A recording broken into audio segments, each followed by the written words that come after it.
My job is to somehow make them curious enough or persuade them by hook or crook to get more aware of themselves and where they came from and what they are into and what is already there, and just to bring it out. This is what compels me to compel them, and I will do it by whatever means necessary. Welcome to the Black Girls Heal podcast, where we talk about healing our intimacy disorders, unresolved trauma, and building a healthy relationship with first ourselves and then others. Every episode, we will talk about advice you can apply today to break unhealthy patterns and grow in your self-worth. I'm Shena, Love Addiction Coach and Trauma Specialist. Let's begin. Hello, and welcome to the latest episode of Black Girls Heal. So, in today's episode, we are going to talk about, can you stay friends with your ex as a love addict? And I need to really heavily emphasize, as a love addict. I know that there are people all over who will feel very strongly about this and will say, well, of course you can stay friends with your ex. If I don't understand why people can't stay friends with an ex, that says something about them and their emotional maturity, and we're adults and da da da da. And there are people who will say otherwise for their own reasons. When I am speaking on this podcast, especially when I qualify it for those of us who are love addicts, it is because the ways that we show up in relationships, our triggers, what's important to us, what happens when what we need is not being provided, what happens in our hearts and our minds, what is triggered within our trauma stories is very unique and different. And also the consequences that happen from that, or at least the levels that we will go when we are triggered in this way, is more extreme than other people. They don't get it. So when people say things kind of matter of factly, or when maybe securely attached people give really great, well meaning advice, we have to be mindful of whether or not we can take that. And if we do take that advice, to make sure that we are doing it in such a way that is fair to us, that we're being honest with ourselves about what we're actually needing and wanting from that interaction, from that relationship, so that we do not regress in our healing journey, that we do not get put back in a situation that we don't want to be in, or better yet, that we don't end up getting heartbroken on the other side of it. So I find that a lot of my clients and folks that I work with, that this is one of the things that they have to heavily navigate, even if it's someone that they know that it is a toxic relationship and that it's something that maybe they shouldn't be involved in romantically. There is still a pull to want to be friends with that person. And so in today's episode, I'm going to talk about 3 things for you to consider if you want to stay friends with an ex as a love addict. I'm going to talk about what it looks like for you to be in these relationships. And hopefully, this gives you some discernment on what next steps you're going to take. To be clear, this is not going to be a gotcha episode where I will come and list all these things, because I have a stake in getting you to say no. What I have a stake in is making sure that every single person that listens to this podcast episode and every other episode that you listen from me, that you learn how to make decisions from a place of wholeness, from a place of health, not a place of fear and scarcity, not a place of wondering about what other people are going to say about you, not for your own either made up rules or rules that were put onto you about what it looks like to be an evolved and healthy human. I want you to make a decision that is based on your desires and your wants. And so when you're doing that, you're winning. And I am winning by association to help you get to that place as well. So that is what my hope is. There may be some questions that I put here today that may be difficult for you to work through, but that's okay, because it's going to help you figure out what it is that you want, so that you can make the best decision for yourself. Because if this is supposed to be a lifelong bestie, we want to make sure that you are starting off with a good foot and with the best of intentions, to make sure that you have a friendship that lasts. So that's it. Let's go ahead and jump on in. Okay, so if you are not a regular listener to this podcast, but you have clicked on this title, it is because you either are, or have in the past considered staying friends with someone that you were in a romantic partnership with, and you're wanting to know, is this a good idea?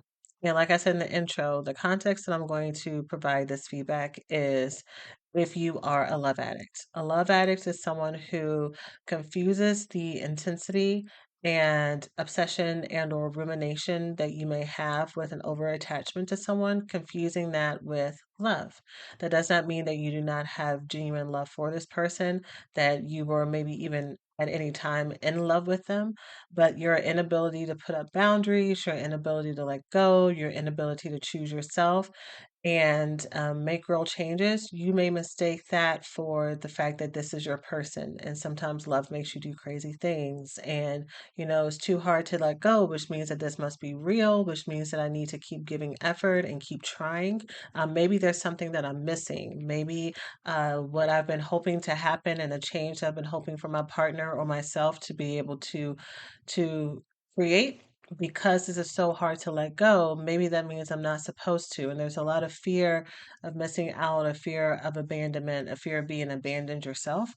And you're mistaking the intensity of those emotions for love versus maybe this is a well worn pattern where you have created this belief that things that once I have this ultimate access to love, to being chosen, to being in the right partnership, that I will finally be able to feel safe, feel whole. And if this person that I am so attached to can choose me back, then that's going to fix everything. The problem is just that we are having these conflicts together, but once we overcome them, it'll be fine. You don't quite see that this problem existed before this person, that there may be some ways that you have not been choosing yourself or seeing your worth, which is why you continue to get into relationships with people who don't quite deserve you, who don't quite treat you in a way that you need to be treated. And a lot of times that you might even not know what it is that you want in a relationship. And if you do, you may second guess it and feel like you're asking for too much. So that's kind of where we're starting. So, with this type of setup, it can be very hard for you to see clearly. And this is across the board. This is for women who have double PhDs. This is for women who are CEOs of businesses. This is for people who have started nonprofit organizations. This is for women who have raised six, seven kids to be the most discerning, responsible people in the world by way of their own wisdom, that you are the person in the community and the friend group that gives the best advice. Every single woman, if there is an unhealed pattern of relationships and connections within you, you can have this blindness in your perception when it comes to you. Because this is not, love addiction is not, has nothing to do with being logical. It has nothing to do with the promises and the willpower that you make to yourself that you're never going to do something again or choose yourself. It's all about how you may recreate your trauma in the relationships that you have. So, knowing that a lot of times the decisions that you make are unconscious and you think that you may be making a decision that is in your best interest, or you're afraid to make decisions in your best interest. That's why I'm having this, that's why I have a whole podcast and why I have programs and everything else dedicated to this, because I know that sometimes, even with our best judgment, we will make decisions that are not in our best interest. And so, hopefully, having this outsider perspective of someone who has gone through this healing process herself and actively helps hundreds of women through this process every day, as a coach and a teacher and a healer, that will help you get to the other side. So, if this is your setup, that sometimes it's hard for you to discern when a relationship is dangerous versus when it's just over or just a little bit of both. Like it's over because it was dangerous, which means that typically we don't play with fire. Typically we don't play with the animal in the neighborhood that has a history of biting other people because we're trying to prove that we're a good person that loves dogs and animals, that we're trying not to be judgmental. Usually we know that I can be someone who's a dog lover, someone who has a great heart for animals, but that one over there, I'm going to respect where it is and how it shows up, and I'm going to love all the other animals. I'm going to get all the love that I want, but I'm not going to pick up the one that's going to hurt me. As a love addict, you are often attuned to this type of mistreatment. So Other people may be able to see how dangerous the behavior of this neighborhood animal is, but you don't. You see it as, well, they've just been through some things, but I think if I'm around it a little bit longer, it will warm up to me. And yeah, they keep nipping at me, and it's just a little bit. I'm just bleeding a little bit. I'll stop bleeding. They'll get used to me over a while. Meanwhile, you're getting, you know, the same almost taking total snags out of you, and again, because of the trauma you've been through, you don't even qualify the harm that's happening to you as that dangerous. You have learned very well to take this type of abuse. You've learned very well to take this type of mistreatment. So if you've gotten to a place where you have broken up with this person or this person has broken up with you, but either way, it's the breakup is so permanent that now you're at a place to decide, okay, is this person going to stay in my life as a friend? That's huge. And that's something that I hope that you are celebrating for yourself, because breaking up with someone that you are really in love with, one, is very hard, and two, if you're trauma bonded to them, that makes it even double hard, right? And so, in discerning what's the difference, I know a lot of people have a lot of shame sometimes when it comes to their exes, especially if your story can relate to this metaphor that I just gave about this, neighborhood animal that will attack you ferociously and harm you. If you've had friends and family members who have watched this going on, if you've had your therapist or other people who've watched this going on, not only do you feel your own hurt about it, but you may feel a lot of shame and embarrassment by what other people have seen, especially when you look back after the smoke is cleared and after you have some time away from them. And so, because I know that shame very well and I know that embarrassment very well, I just want to stop here a moment and tell you to celebrate yourself, girl. Celebrate yourself for choosing yourself. Even if the breakup happened in a way that you didn't want it to happen or it was just kind of chaotic, the fact that there is a break right now is huge. Whether or not that break is 5 minutes, 5 hours, or 5 years, the break is huge and you deserve to celebrate yourself every step of the way.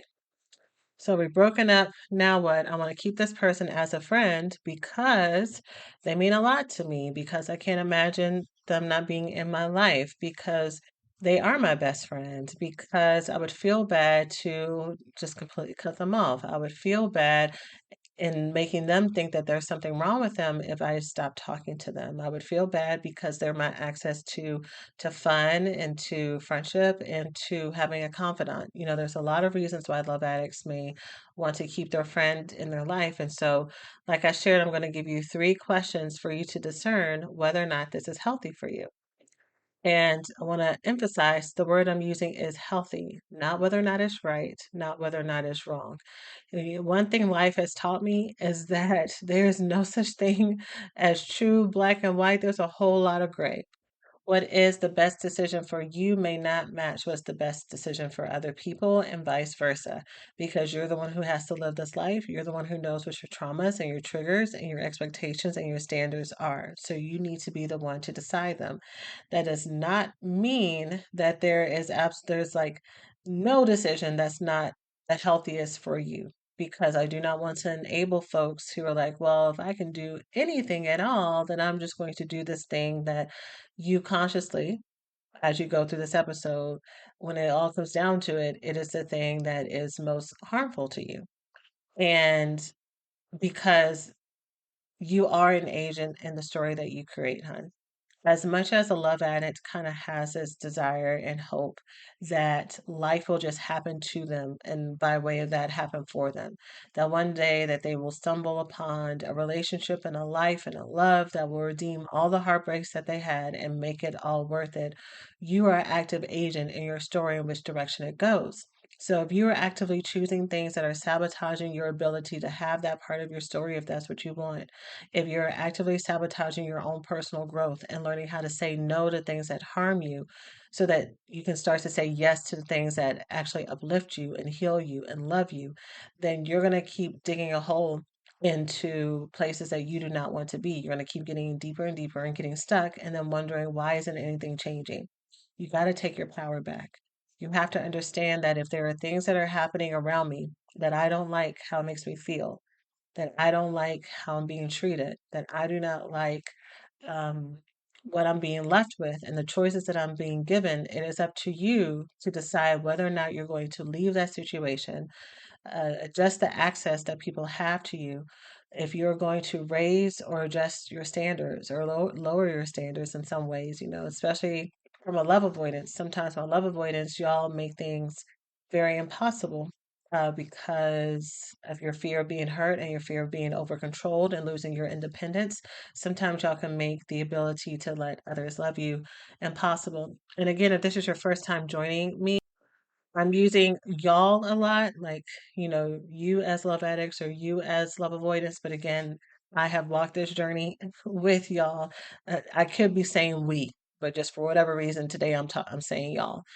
So just know that I'm not talking down to you. I really am talking with you. But maybe we as love addicts, we need to look at maybe lowering our standards in some way and not down to hell, but to where we are not so quick and good at nitpicking people to death about things that really don't matter, things that are not about integrity, that are not about character, that are not about safety, uh, all the little ridiculous things that we can do to keep people away from us. But I will save that for another podcast episode. Going back to you being the agent of your own story, is so important to make sure that you are picking friendships.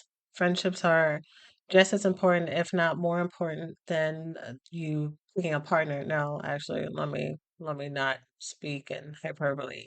The partner you pick, especially if you're someone who believes in monogamy and wants to have a long-term partnership, you better get that one right, my love. You better get that one right. But in both aspects, you are hopefully choosing folks who can be around you and that you will be in relationship with for a lifetime. When we choose our friends, we are choosing our family. We are choosing people that we are going to share our ups and our downs with, the ones who are going to be there through the birth of children, through the loss of children, God forbid, through unifications and through separations, through celebrations and through times of hurt, through laughs and giggles and late night binges, and through moments of sadness and despair and just inability to get up or have a desire to move forward. We want to make sure that the people who are there, the people that we are choosing to be there, are folks who have full capacity to be there for us, that they are emotionally capable and have their own resilience and tools to actually be our friends, to actually be able to show up for us when we have nothing to give and when we are not able to give on our own, that they have their own ability to be self accountable for when they do either make a mistake or when we do need to have a conversation, that they are able to find joy in their everyday life and that they are able to have their own substance that they can bring into our relationship or bring into our friendship in the same way that we're going to be bringing it too, that we are two healthy and full human beings that are going to be growing together. Because I'm guessing if you listen to this podcast, you're wanting to grow. You're wanting to have love, you're wanting to have abundance, you're wanting to have freedom, you're wanting to let go of all the curses and patterns that have been a part of your life, right? So we're only taking people who can do that with us and bring that type of energy with us. So if we have an ex relationship with someone who does not have those qualities, I haven't even gotten to the questions yet, but just those qualities. Do we have people, are we looking at our ex? Is this a person who is self accountable when they may make a mistake? Are they someone who can talk through things whenever there is a disagreement? Is this someone that not only can I trust to for me to share something with and that they'll keep in confidence, can I trust that they will be available for me whenever I want to and need to talk with them later? So I've talked in other episodes about how there are different levels of friendships and relationships, right? We have our inner circle folks, which are the people that we share our deepest, darkest things with, and that are part of our everyday experience. And then we have folks that are right before the associate level, but they're still friends. They're people that we will hang out with. They may be people that we still share intimate parts of our life with. We're not going to share intimate things in our life with the person that we're standing behind at Target, even if we see them all the time. Like that's not our friend until we make the bridge to say, "Hey, girl, I see you all the time. You want to grab lunch sometime?" Then we're moving into friendship. But until then, there's certain levels of access that people don't have to us. But even with the people that we casually connect with as friends, There is an expectation that I can trust you, that you're not going to harm me, that you're going to do things that are in my best interest, that you're going to treat me with respect, that you're going to be protective of my experience because I'm going to do the same to you. And if I have anyone around me, no matter what level they are at, whether or not it is the casual friend or the one who I'm in the deep inner circle with, and this is a person that does not care to protect me. They do not care to be consistent and fair towards me. They do not quite even really like me as a person, but they like what I do for them. That I'm just keeping them around as a comfort animal, even though when I'm around them, things are kind of icky and and complicated and messy, and I'm not quite sure if I can actually be myself. And there's certain parts of my story or their story that I actually don't quite want to hear about because it will make me uncomfortable to hear about. Then is this person actually a friend? What is it that I'm actually wanting them around for? Which is question number one. If you are contemplating staying friends with an ex, what is it that I want from this relationship? What is it that I'm hoping that they will give me? Am I hoping that they will give me quality time? And under that quality time, is there actually something, is that just like the umbrella of what I'm wanting? Is there actually something within that quality time that I'm actually wanting to have with them? Am I still wanting to get that affirmation that I'm special to them, that I'm pretty to them, that I'm the only one to them? Am I hoping for those experiences to be a part of that in either the way they look at me or whether or not what they say to me, or if we are still being physically intimate in any way, even if it's just holding hands, which if you're someone who is sexually active, I would be very mindful of not having clear physical boundaries with someone that you are not in a romantic partnership with because of how quickly things can slide into that, right? Which will definitely confuse things for you. I'm not even going to say for the other person, but for you, it will confuse things. So, am I just wanting quality time just to kick it and chill neutrally, or is there something else within that? Is there some type of energy and emotional validation and care that I'm hoping that I can still have access to by keeping this person as a friend? And if so, I would really encourage you to think about why is it that this is the only person or the person that I want to have this from? Do I have any other people in my life that can give me this type of affirmation and care? Do I know how to give this type of affirmation and care to myself? Am I wanting to keep this person around? Still the same question because they are the person who knows so much about my family and my background. They've been my confidant this whole time, right? They've been the only person I've talked to. Same question.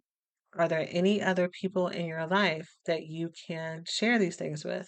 When healing from an intimacy disorder, one of the first things you have to do right after getting clear on your patterns of addictive behaviors, avoidant behaviors, and living in deprivation is clearing out the roots that caused it. Clearing out the experiences, the traumas, the narratives that have kept you stuck all of these years. In my signature coaching program, The Recovery School, you have the opportunity to reveal the sources of low self worth, to learn about how old roles in your family have resulted in codependency, shutting down, and not letting others in, and also to learn how to talk to and connect to your inner child in a way that is soothing and healing. This is the next step to reframing the old stories that have plagued you for years to evolve to being a healed and loved woman and having access to the love and the relationships and self worth that you've always wanted. Learn more and get started by going to therecoveryschool.com. Again, that is therecoveryschool.com. The thing that happens with love addicts that makes it really hard when it comes to breaking up with folks as well is love addicts will trump romantic partnerships so much that though they become the end all be all.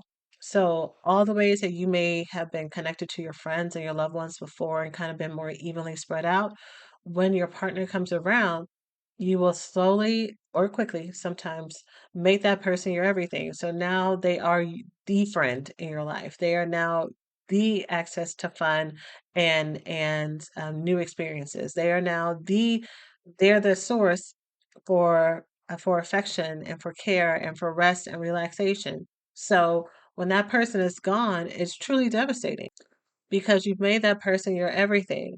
And also because love addicts kind of will again champion romantic love as being the ultimate experience, when you consider and think about getting all those things from other relationships in your life, it just looks rinky dink. It doesn't seem as if it would be as fun or as enjoyable or as fulfilling because it was so good when it was with this person. And you really set yourself up for disappointment to make one person be your everything. And as much as being in the right partnership is healing and loving and beautiful, that person is also another human being, and you have to have your own identity. You have to have your own experiences outside of it. I talk about the Gottmans all the time as far as relationship science, but another person that I really love who's also really out there and has so many resources talking about relationship strength is Esther Perel, and how she talks so much about what makes long-term commitment and healthy love and monogamy rich and vibrant and what adds to it. And she is absolutely a proponent of, even in the best of relationships, you have to have your own access to yourself and your own identity and your own access to be your source. And that goes up against everything that a love addict wants. And it to believe that you still have to have some type of source outside of your romantic partnership, it kind of dims the dream, because the dream is that this experience is going to save me. And what I want to communicate to you is that this is not saying that what it's almost like by me saying this, it could almost feel like, well, you're always going to feel either not enough or you're always going to feel lacking in some way because what you have thought to be the solution doesn't actually exist. And I want you to know that your solution does exist. It absolutely exists. The freedom that you want, the liberation that you want, the security that you want, the love that you want, it absolutely exists. It's just the package that you put it in. The package that you put it in and what it was supposed to look like, that's not what it has to look like. There's other ways that are fulfilling, if not more fulfilling. And it's not the plan B. It's not the, store brand version of love, the generic version of love that you got to settle for because you didn't have access to the name brand. It is real, true, genuine, rich, grade A, 100%, non-factory made, a farm raised, it is grass fed, it is real, true love in the richest form when you can have access to yourself, because then it is abundant and then it overflows. So, going back to the nature of what this episode is about, can you be friends with an ex and what is it that I actually want from them?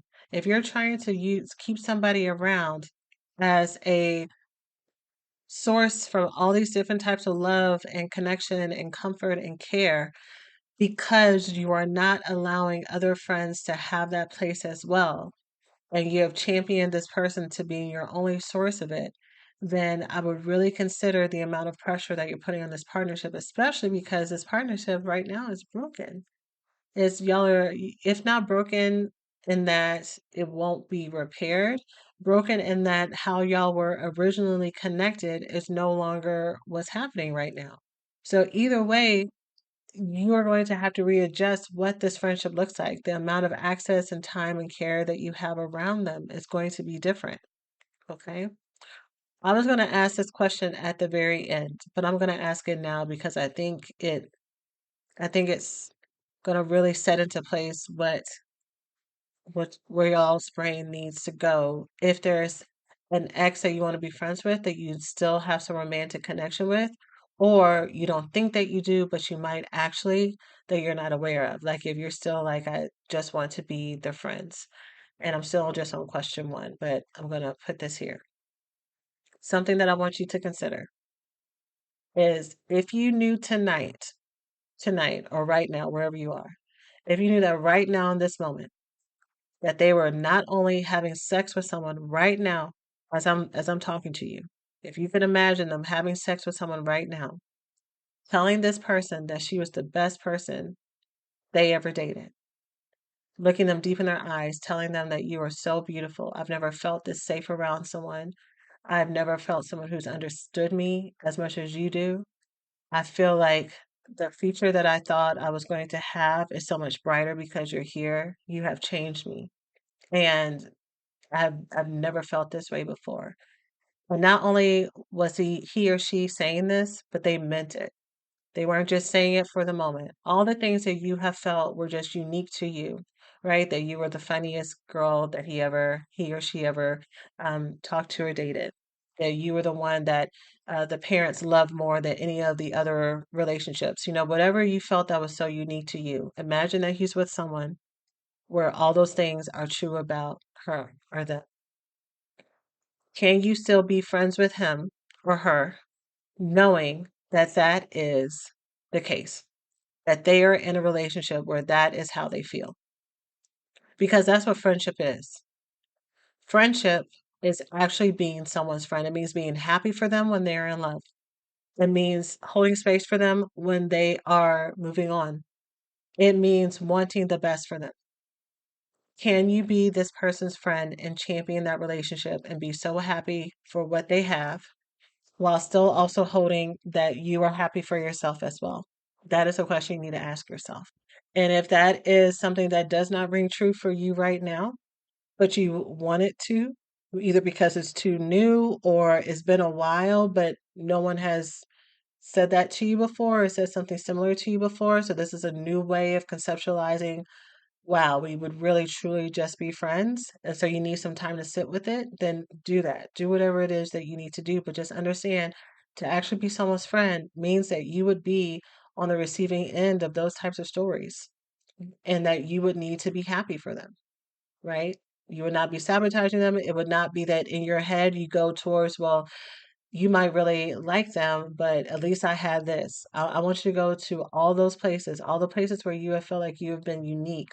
Because what you want your friend, you don't want your friend to be in lack, right? You want your friend to have full access to the love, the same type of ultimate love that you want for yourself.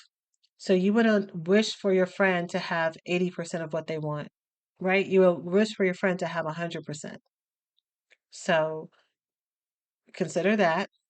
And if you feel like you could not listen to that and have space for that right now, then either that means that it might behoove you to take a break and trying to build a friendship with this person until you kind of heal a little bit more and gain a little bit more confidence around what is available for you in life, and what your value is in this person's life or maybe in everybody's life, to that you are still worthy and good even when you're not holding the space, and then decide from there if you do if this relationship with this person actually gives you enough that is worth that's unique from the other friendships and relationships that you have in your life to make them to keep them around in that aspect.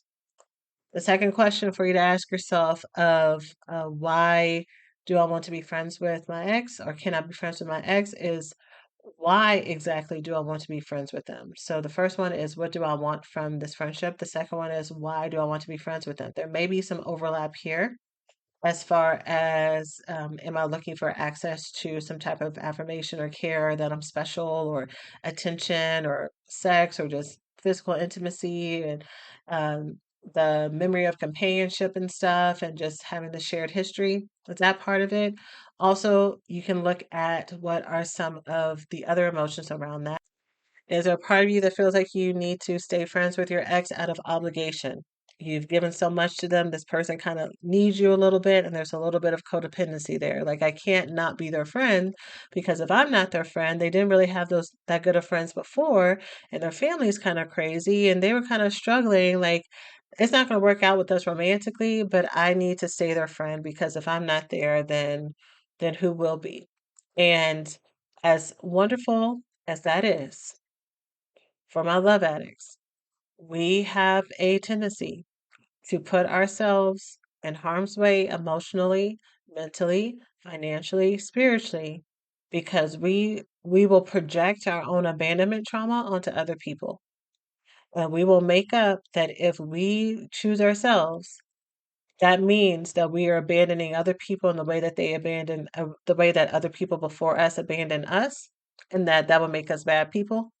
And I need you to understand that you are not in this world to be the savior of everybody else. That you have to trust, because I know a lot of people who follow this podcast too consider themselves spiritual people, and this is across whatever religious belief. You have to stop making yourself God. You have to stop making yourself the Messiah to other people. You have to trust that whatever spirit, universe, power you believe in is bigger than you and can take care of these people and will place people, situations, access, and resources in their life that is bigger and more powerful than you, and that your source, power, spirit, universe wants you to have the same amount of freedom, prosperity, happiness, growth, and joy. And you can't fly, you can't do that when you're trying to carry around everybody else's baggage and weight. It's okay for you to let it go. You were never supposed to pick it up in the first place.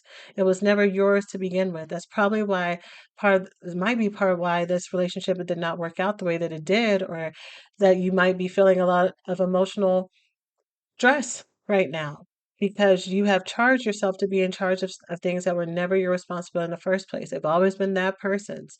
And that person has to walk their own journey. They have to, just like you are doing your own work, they have to do their own work too. And it doesn't matter how much you're there, how long you're there, how much you're your friend, that you're their friend, no matter how much money you give, time you give, advice you give, if they are not ready and if they are not able to walk that journey, they're not going to do it. And they're going to do it in their own timing. So it is best for you to focus on your own life and surrender that and let other people live their own life so that you can finally start to live yours.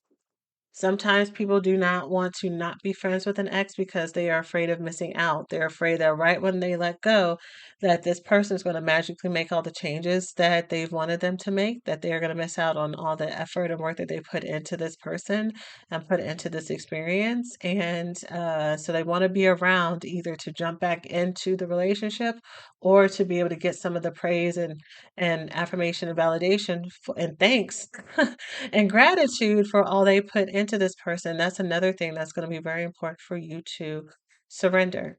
You know, if I kept hanging around, and I know I keep using extreme examples, but it is what it is, y'all. If I kept hanging around the dumpster in the back of my favorite restaurant waiting for scraps, you know, they might throw some out. They just might. And, it might be mixed up with a whole lot of crap, but every once in a while, there may be a couple of cilantro lime jalapeno chicken things, as I think about my favorite restaurant, that come out on a plate on its own. But me standing around the dumpster waiting for scraps when I could go right around in and walk inside and get exactly what I wanted, or go to any other place that has exactly my favorite recipe, my favorite dish, instead of just focus on the dumpster behind this one place. That sounds insane, right? And when we stay around places and situations waiting for folks to kind of figure it out and we're kind of lingering because we're afraid we're going to miss our moment, it's the same thing. You're acting as if this person, this situation is your only access to whatever it is that you're hoping for, whether or not you're hoping for fidelity, whether or not you're hoping for a partner that has a lot of confidence, whether or not you're hoping for a partner that sees you and considers you beautiful, whether or not you're hoping for a partner that sees you and thinks that you're worth fighting for and thinks that you're worth working for. The more you hang around someone who doesn't have that for you, that trash behavior, you are completely shifting your attention to things that are beneath you and that are not worth your time.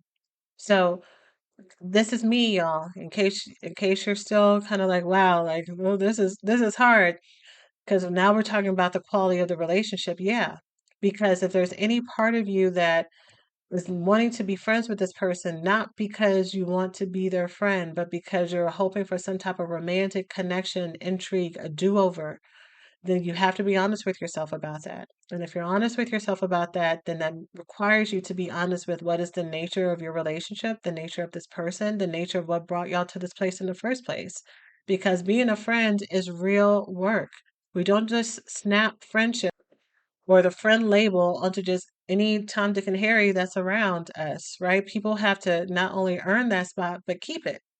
And so we can't just let people who just happen to be in our life for a few weeks, a few months, or a few years automatically be put into the friend category if they have not treated us like a friend, if they don't have friendship qualities for us, right?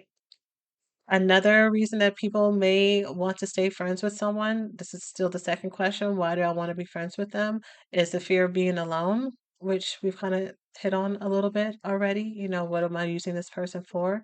Fear of judgment is something that I mentioned a little bit at the top of the episode. So, other people who might be able to stay friends with their exes for a long period of time and keep them around, especially those who may talk about breaking up with folks and they still give favors for them or they still have access to them in some way. And so you want to try to match that energy and keep up with that.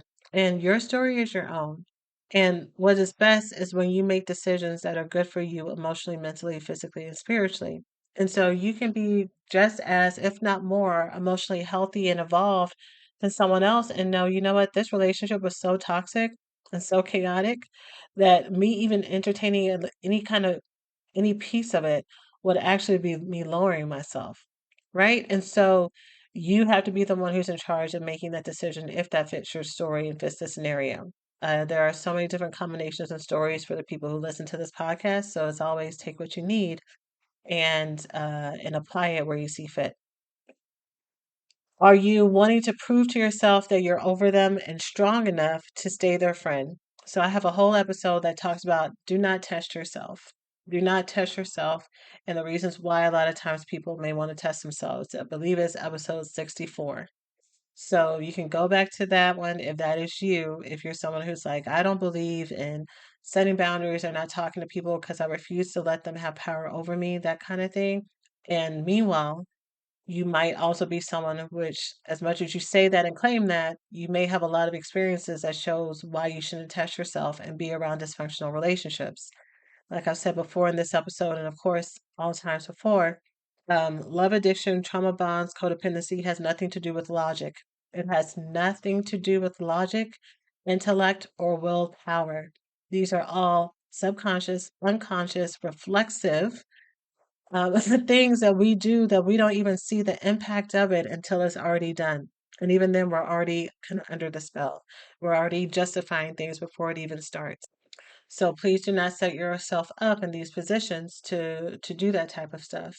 And then, of course, the last thing that I wrote down, which I've already kind of gotten to, is why do I want to be friends with them? Is because I secretly want to get back with them, right?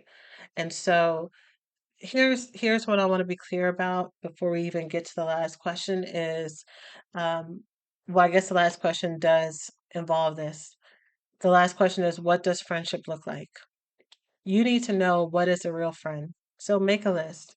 If you do not already have a list, I know a lot of people have lists for what they want in a romantic partner. Make a list about what does a friendship look like? What is a friend? How's a friend act? How does a friend talk?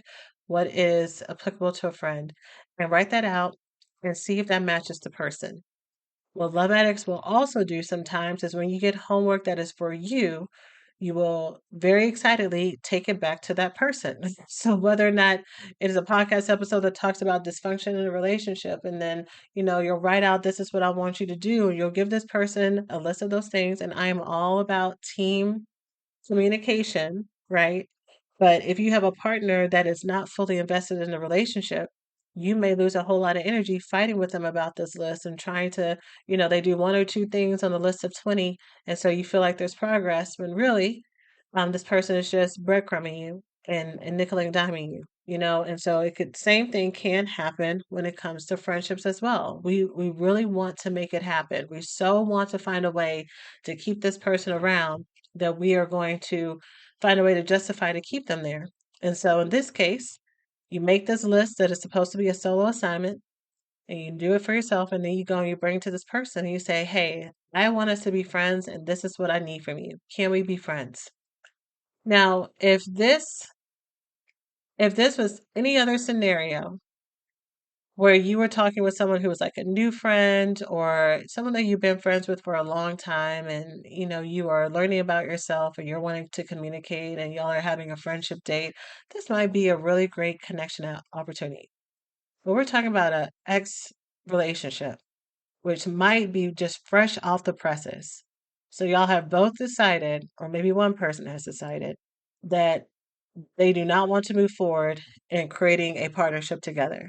So coming to that relationship and saying, hey, here's a list of requirements that I have for us to stay in relationship together.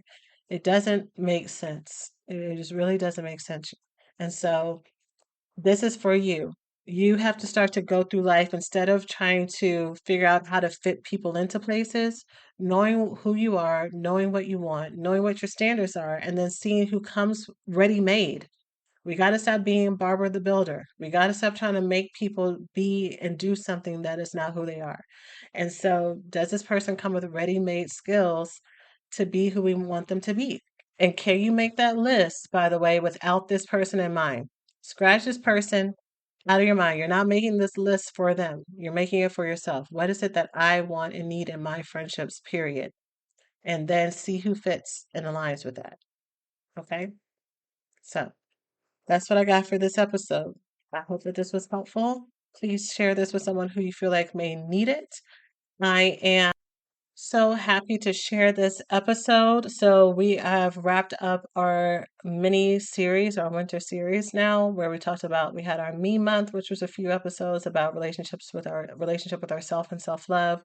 Wrapped up our Mama Month, which we talked about mother wounds and trauma, and then just finished our money trauma work I'm about to say workshops or worksheets, but our money trauma episodes. And so now we're in our mate month, which is basically what I already teach about. So I'm going to say that we have concluded our 2 months of winter workshops, and now we are back on the road to what I always teach about, which is healing through our relationships and through our relationship with ourselves, using relationships as a mirror. So this is the first episode back into that.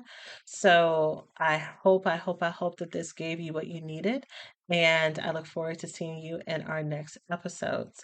If you are someone who is wanting to work together to heal from these symptoms of love addiction, love avoidance, I'm having an open house for my March cohort for the recovery school on Tuesday, March 19th at 6:30 p.m. CST. I'll be going over the full program of what it looks like to work with me, what you can expect to learn during our 6 months together, the stories of the women who have had their lives changed, and answer any questions that you have so that you can break all of these cycles of unhealthy relationships within half a year.